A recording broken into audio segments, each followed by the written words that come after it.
सोचिए, एक take founder, दिमाग में क्या आता है? शायद कोई जीनियस है ना, जो टेक्नोलॉजी का एक्सपर्ट हो, कमरे में सबसे स्मार्ट इंसान। पर क्या एक लीडर का मतलब हमेशा यही होता है? चलिए आज इसी सोच को थोड़ा बदलते हैं। और ये शब्द हैं दुनिया के सबसे कामयाब लोगों में से एक, जैक मा के। अब ये बात तो उस पूरी इमेज को ही पलट कर रख देती है ना। सोचिए, अगर अली बाबा के फाउंडर को ही टेक्नोलॉजी और मैनेजमेंट के बारे में कुछ नहीं पता था, तो इतनी बड़ी, इतनी सफल कंपनी खड़ी कैसे कर दी? तो फिर सवाल ये उठता है कि एक लीडर का असली काम है क्या? यही वो सवाल है जो लीडरशिप के बारे में हमारी पुरानी सोच पर, आप कह सकते हैं, एक तरह का चैलेंज है। तो चलिए इसका जवाब ढूंढने की कोशिश करते हैं। तो जैक मा की जो कोर फिलॉसफी है उसे समझते हैं।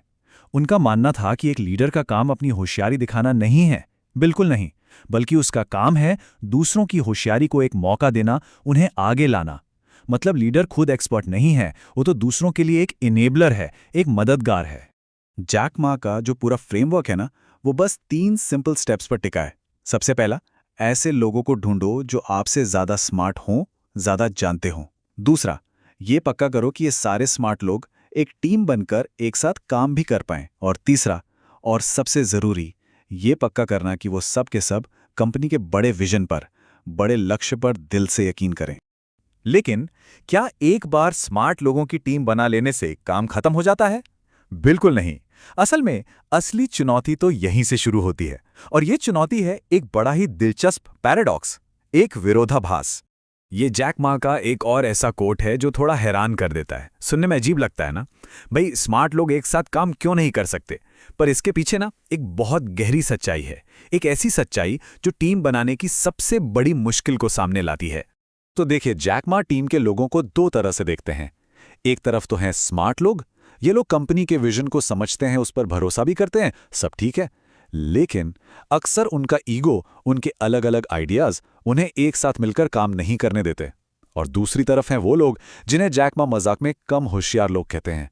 ये लोग टीम की तरह मिलकर बहुत अच्छा काम करते हैं, पर हो सकता है कि वो कंपनी के बड़े विजन से उतना कनेक्ट ही ना कर पाए।